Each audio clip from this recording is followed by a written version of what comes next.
That fateful night, July 17th, 1982, at the Hackney Speedway, team manager John Smith, he saw that Denny had won his first two heats, and the Reading team was up 27-21 over Hackney, and it was a good match. And team manager John Smith, he said to Denny, I want you to go in there and race against Hackney's number one rider, Bo Peterson. And so Denny followed the orders of the team captain and the manager, and he went in there and he raced heat number 9, and that happened to be the fateful heat 9.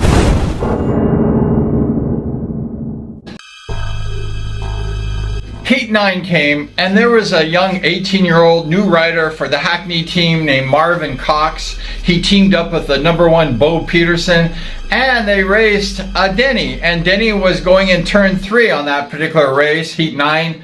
And Marvin clipped the back tire of Denny, and it sent Denny towards the wall. And Denny flew. He actually flew over the fence. Some reports say like a rag doll, which is really scary because, you know, Hackney's a really fast track and it's really creepy, like I mentioned. And Denny flew over the safety fence. He flew over and he hit a lamp post. I don't know what a light post is doing in the turn, but Hackney was just a creepy place, and it was an unsafe place from my opinion. And Denny Pyeatt hit that post going who knows how fast, and he was rushed to the hospital immediately. He was put on life support system, and sad to say that next morning or that night, Denny Pyeatt had passed away. The match between Hackney and Reading was immediately cancelled. It was put off. There was a full investigation. They deemed that there was no problem with the track in Hackney. However, what was that lamppost doing there? And it was just unsafe riding conditions, in my opinion. And they did a full investigation, and they were blaming the 4 valves for the accident. They're saying the 4 valves caused that accident, which I question. And poor Denny Pyeatt, I mean, he was only age 24. 1 month later, Team America, they won the World Team Cup. They dedicated that to the memory of Denny Pyeatt. Well, Captain, Bruce Pennell, first reaction to the first ever World Cup Team Cup for America. Well, I can't believe it, you know. We still have a couple heats left, but I can't even believe my team today, how great they went. You know, we just knew that we were going to win it. You know, we felt it. We did it for a great guy that we lost, Denny Pyeatt, and I'm sure he knows about it right now. Bobby Schwartz was there as a team member of his on Reading. They won that World Team Cup, and they dedicated it to the memory of Denny Pyeatt.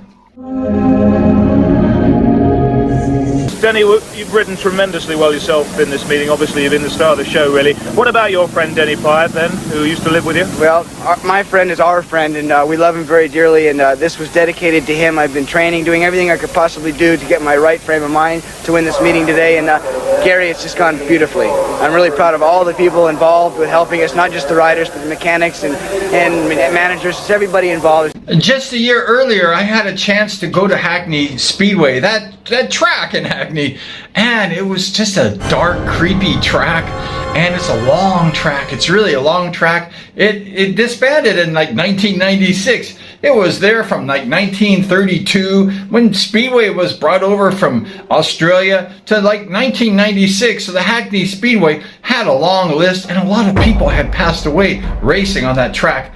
And just between me and you, when I was there, it was like 1981.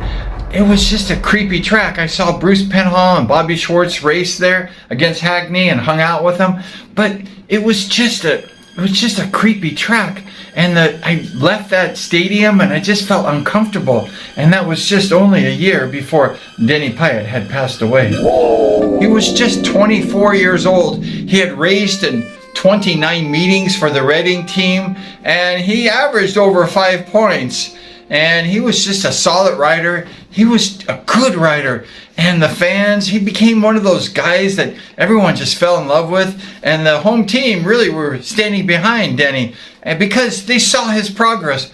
Denny Pyeatt, when he did something, he really worked hard at it, and he became a success. Denny was active in many sports. He was an avid snow skier. He did the slalom skiing. He did lots of sports, and anything that Denny did, he excelled. Denny was just a fantastic athlete. He just did everything good, and Speedway is no different. At the age of 20, Denny started racing Speedway in Northern California. He was a northern guy, and we were the southern riders. And Denny started excelling. He was doing really good in the north, so he teamed up with his buddy John Cook. They came down south in the van, they carpooled it, and they was racing against us southern guys at the Santa Ana Bowl. That's when I first met Denny, and he was a quiet guy. He was like 20 years old. He was very quiet. He didn't say much. Denny had to learn Speedway like all of us had to learn. We had to learn step by step. So Denny wasn't the top rider at the beginning. Here's Denny and I racing at the Santa Ana Bowl. I was in the lead. Denny was following close. I'm checking my air pressure, and Denny's warming the bike up for the races here behind me. However, at the end of the season, Denny progressed. Denny became a good rider, and they had the world qualifiers.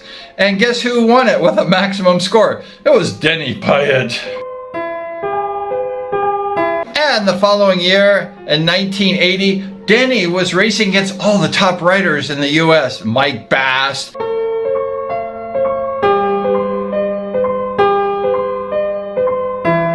Lance King,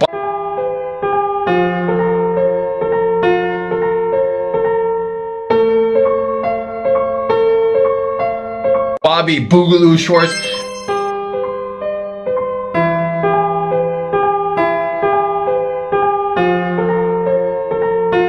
And he was winning these guys. He was a dark horse, and he was really smoking these top riders. And Denny Pyeatt, he was invited to race for Team America. They had a 5-man team. They went to Australia, and Denny Pyeatt was among those riders, and he impressed Boogaloo Bobby Schwartz so much that Bobby Schwartz, he went ahead and invited him to race on the Reading team in England.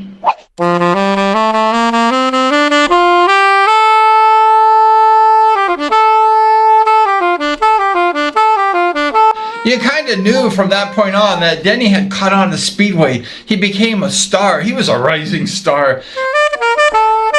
And Denny's passing, and we still remember and respect Denny Pyeatt. He died too young. It was really sad. And we just lost a gem of a rider, a gem of a human being. Denny was a quiet guy, and he was a good man, and just a nice person. But Moran is in front, and the Americans are on their way to glory.